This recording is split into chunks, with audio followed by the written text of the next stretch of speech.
ranking the best outside linebackers in Madden 25. And boys, we're back here with another tier list update. Today, we're going to be taking a look at the outside linebacker position. Before we get into today's video, I do want to talk about our sponsor real quick, MMOEXP.com. If you guys want an alternative to buying packs, consider buying coins at MMOEXP and make sure to use code DILL at checkout for 5% off your order. Now, right before we do go ahead and get into the new cards right here, I want to take a look at the old tier list. So for me, I am going to go ahead and drop down everyone a singular tier. I do actually think we have a new S tier of outside linebacker today, and also that also goes for the coverage players. Now, the coverage players for me, like these guys right here, are going to now be in the F tier. A lot of these guys are going to be dropping down a ton. I'm also going to move Leo Chanel also to the F tier because this card really doesn't do anything. He doesn't have any pass rush, doesn't have any man or zone, and I should have kept him in the F tier in the last video. We're going to drop down the A pass rush and the B pass rush, S pass coverage into A pass coverage, and S pass rush into A pass rush. And these cards are still great right here. Still some of the best outside linebackers in the game for sure. Now, the first card we got right here is Anthony Jennings from the Patriots Team of the Week drop, and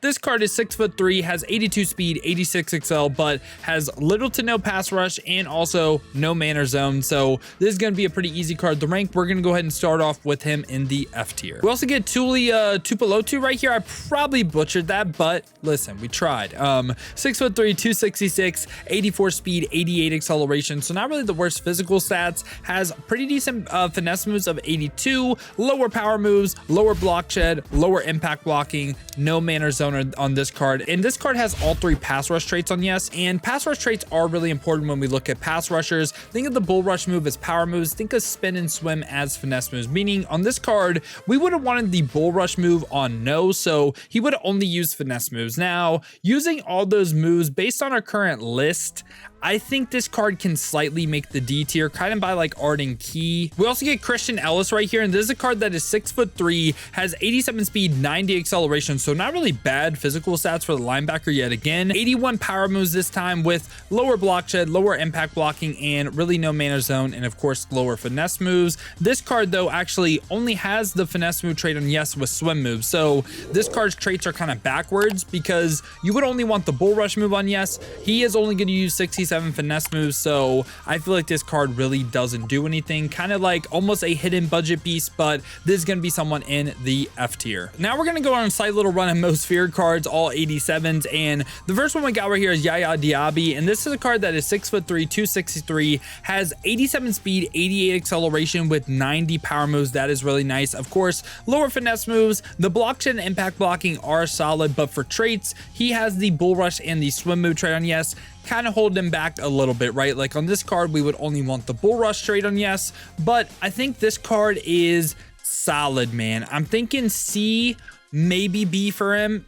And man, I think he's better than the cards in C. I would say so. I'd say ever so slightly. I'm going to go ahead and place him in B pass rush. We also get Jeremiah Owusu-Koramoah, and this is a card that is 6'2", has 86 speed, 86 acceleration. This time, not a pass rusher, and has 85 plus zone though. So pretty solid pass coverage defender.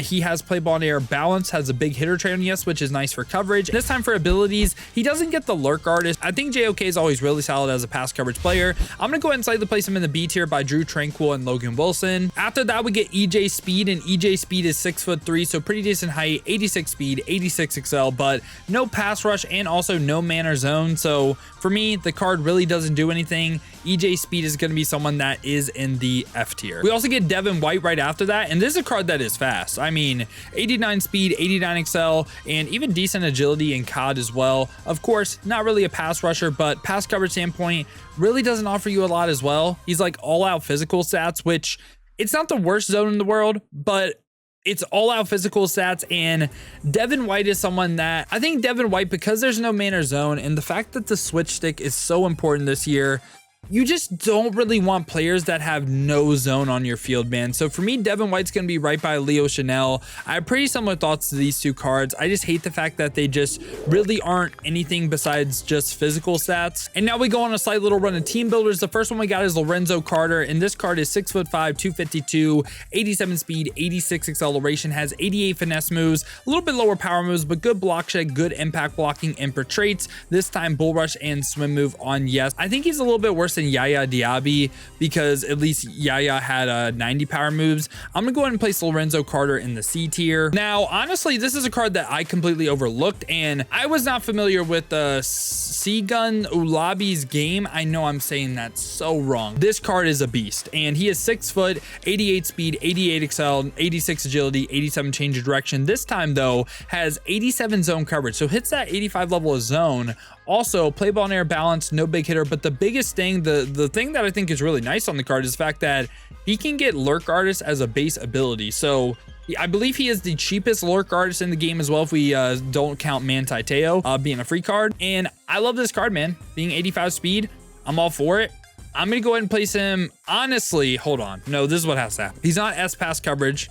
He's A pass coverage, and we got to drop everyone down. Dre Greenlaw should have been on that same level as well.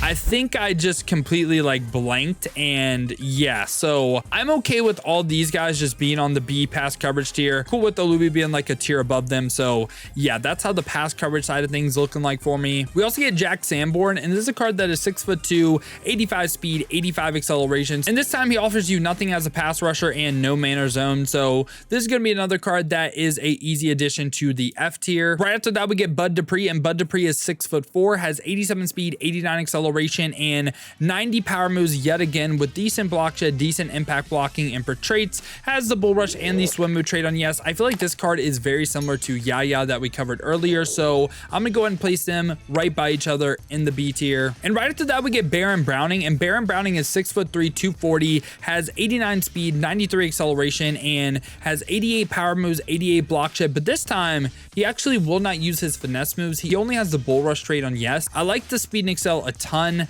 I think he is a little bit better than the B tier. So yeah, I'm gonna go ahead and place him in the A tier, man. Crazy good physical stats. Feel like he may be a little bit overrated, maybe should be more along the lines of like B tier, but I think he's better than these guys. I'm placing him in the A tier. We also get Zach Bond, and Zach Bond is 6'2", 90 speed, 91 acceleration, has 88 finesse moves this time with a little bit lower power moves, and also really not great man or zone, not the best block shed. And this time for traits, only the finesse move traits on yes, meaning he's only going to use that 88 finesse moves, will not use that 70 power moves. And I feel like the big thing on Zach Bond is being 90 speed, 91 excel, and I think you can go ahead and argue him either B or A.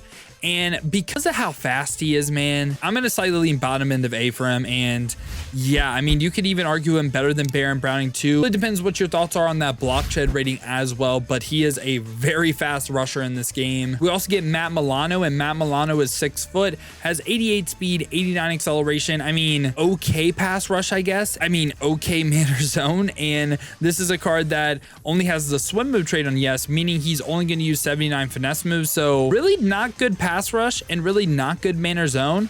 I feel like there's really no point to use the card. And if we look at his abilities this time, it's not like he can base get the lurk artist either. So for me, Matt Milano is going to be someone that's in the F tier, kind of by Leo Chanel and Devin White. We also get Lance Briggs, and Lance Briggs is 6'1", has 90 speed, 90 acceleration, not the best pass rush, and not really any man or zone. I get the fact that he's 90 speed, 90 excel, but really offers you no pass rush and also no man or zone. This is another card that very similar to Leo Chanel, Matt Milano, Devin White. I just feel like there's no point. Now after that, we get Ted Hendricks, and Ted Hendricks is 6'7", has 89 speed, 87 acceleration, 91 power moves, 84 finesse moves, and this time doesn't have the best man or zone. I think you can argue whether this card is more of a pass rusher or a pass coverage player.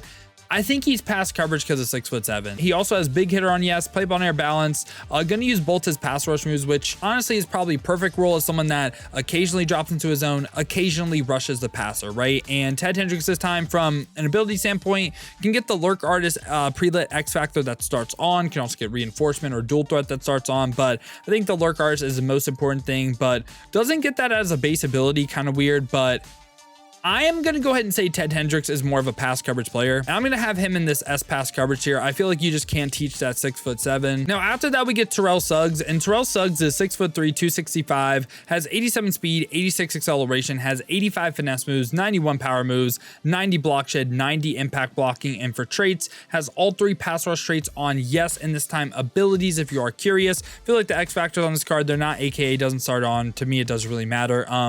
He can get like a double double or nothing, which I do think is interesting just as a base ability. I know it's a lot of AP on defense, but he could get it, right?